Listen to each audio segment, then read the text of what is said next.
Interview and job search strategies at work. I'd like to thank everybody for listening to this podcast. If this is your first time, welcome. If this is you've listened to every episode, thank you as well. I really appreciate it. It means a lot to me. Let's get down to it.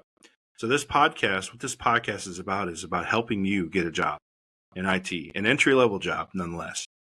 If you have a job in IT, great. If you don't, well, this is the podcast for you. In the podcast, if you listen to all the episodes, really it's just tips and tricks on how to get an entry-level job in IT and then further your career afterwards. So the thing about it is, entry-level means I work at McDonald's, I work at Hardee's, I work at Walmart, and I want to get a job in IT. How do I do that? What are the steps needed? Well, the easiest way is to get a job as a telemarketer or in a call center. That's the easiest way possible to get a job in IT. That gets your foot in the door. That's going to make you, let's say right now you make $10, $12 an hour at working at Walmart or Kmart or McDonald's. And some call center entry-level jobs usually pay $13, $15 an hour, right? And it's consistent. So it's not like Walmart or McDonald's where you work different hours. Call center is typically 40 hours a week on a set time. They want consistency. They want consistent schedule from you. Now, working there gets you the foot in the door. It gets you credibility for your next employer, who you're going to go to, who you're going to work for IT, another IT job, basically. And if you're like me, the eventual goal is to work from home full time and have enough money to travel anywhere in the world. I have one of those down, meaning the work from home part. I have yet to acquire enough money in the world to travel around the world yet. So that's still pending, actually.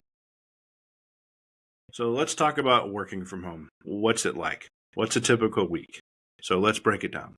Monday, usually it's I wake up probably 6:30, something like that. I have a meeting about 9 to 10. I have another meeting about 11 to 12. I have another meeting at 12 to 1. I'm sorry, 1 to 2 rather. Tuesday. I have one meeting in probably like 11. And Wednesday, I have two meetings usually in the day. Thursday, I have two meetings, and then Friday, I have two meetings. That's the most important part of working from home, is really having a consistent team dynamic, knowing where your team is, working well with the team, really being engaged with the team. That's really critical in working from home. Otherwise, it doesn't work. Sometimes work from home, people do it. They don't like it. Some people like it, to each his own. But I will tell you, the benefit from working from home is I don't have to wake up and drive for an hour or a half hour somewhere just to get the job. I can just wake up, and within 1 minute, I can be at work. That's the benefit of it. Within probably 30 seconds, I'm at work. Now, there are many different types of work from home jobs, right, out there. One out there that is the most prolific, I guess, or the most looked after, or you'll see the most, is a job working as a programmer. I'm not a programmer. I'm just an IT person. And my understanding is that there's a distinct difference between being a programmer and being an IT individual, although they are in similar, they run into similar things. But I am not a programmer yet. I would like to be one day because, of course, they work on projects, and you work, I guess, on projects that pay a certain amount of money.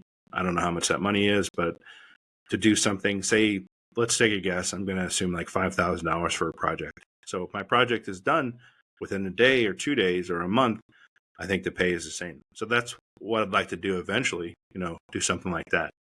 In my view, working from home is the closest thing to having to working for yourself.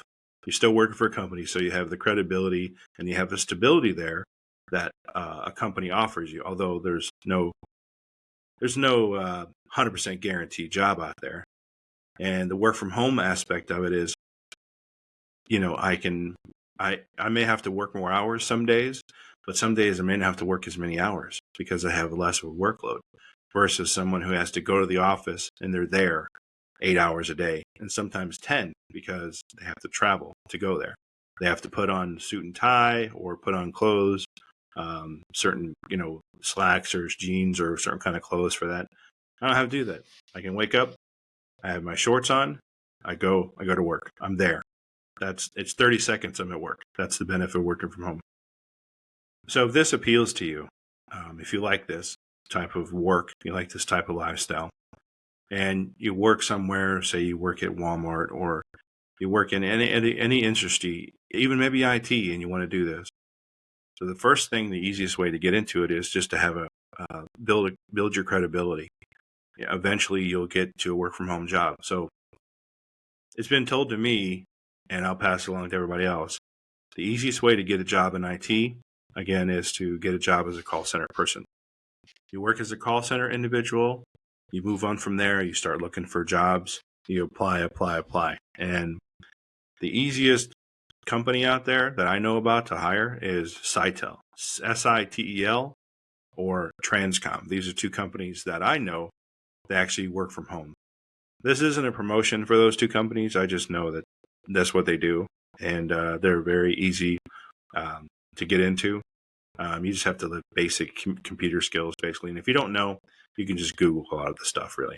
Or you can ask someone, hey, how do you do this? How do you do that? The key is just to get the job. When you have the job, they train you. So it's 5 weeks basically of training. It's paid training. So if you after the 5 weeks you quit or you don't like it, well, you have 5 weeks worth of income. And you also have the credibility. You have something in your resume that says, I've worked in the IT industry or as a call center or something like that. And then you can move that along to your next job. And then from there, you just build on it, basically. The other thing I guess to talk about is the benefit from working from home as it pertains to where you can live. You can pretty much live anywhere in the United States or wherever country if you work from home, provided they have internet or you have, substantial amount of internet where you live. Let's see, probably more than 10 meg a month or 10 meg internet is what I'd probably say to working from home. I've recently been on this work from home kick, right? Because I work from home and maybe I've gone on probably less interviews really that I did before. Almost like I'm complacent a little bit, right? And I know that's everybody is it. Everybody is complacent sometime, even myself. And even though, hey, this podcast is called Interview and Job Search Strategies at Work. And, recently actually there was a recruiter that texted me and asked me about a job we talked about before. And I didn't text him back. And I was like, because it was like, he asked me, he said, well, why don't you want the job? Is it the culture? Is it the money? And, this is the thing about some recruiters. Some of them work from home, some of them haven't. And, once you work from home, that's real hard to give up. You'd really have to sell me on why I should go and want to go back into an office again. Why do I want to go back into an office again in that environment and deal with like other people, personalities, whatever, not to mention having to wake up at a certain time, get dressed, do all these things. So that's really the reason, actually. It's very hard to say, okay, I'm going to go back into the workforce and go back into working, in the office, and you can see me, a butt in seat. Thank you, oh yeah, awesome. And competing and fighting for the corporate whatever. Like, I'm good. But maybe that's not you. And maybe you just, you want to work in an office and maybe, you just want to get a job in IT. Hey, you're like, hey, Gary, quiet. I want to get in IT. I'm not even in IT yet. Forget about working from home until I get that job. So if you're working wherever and you get a job in IT, easiest way, apply at Sitel or Transcom and get a job as in the tech support, as a job as a tech support individual, tech support specialist. And then from there, just build your resume. And, that's really the first step. There are other things, right? But I'd break it down in the easiest form imaginable. It's just that's how easy it is. Those two sites, just get a job at either one of those and you're good. Everything else after that, you can learn on your own, or you can watch or listen to the other podcast, listen to my other episodes, and you'll get tips and tricks on how to do those other things, such as Active Directory and how to be a sysadmin and netadmin and whatnot. So I'd like to thoroughly thank everybody for listening to this podcast. And if you want, I put up a free calendar. It's a free download, basically. It's on my website, GaryMcNeelyIT.com. And you click on the top, you click on a thing called free download. And that's a yearly calendar, just almost like a task calendar on how to keep track of your time, keep track of what you're doing throughout the day, throughout the week. And just really, it's more of a time management tool than anything else. So thanks everybody again for listening to this podcast, and have a great day.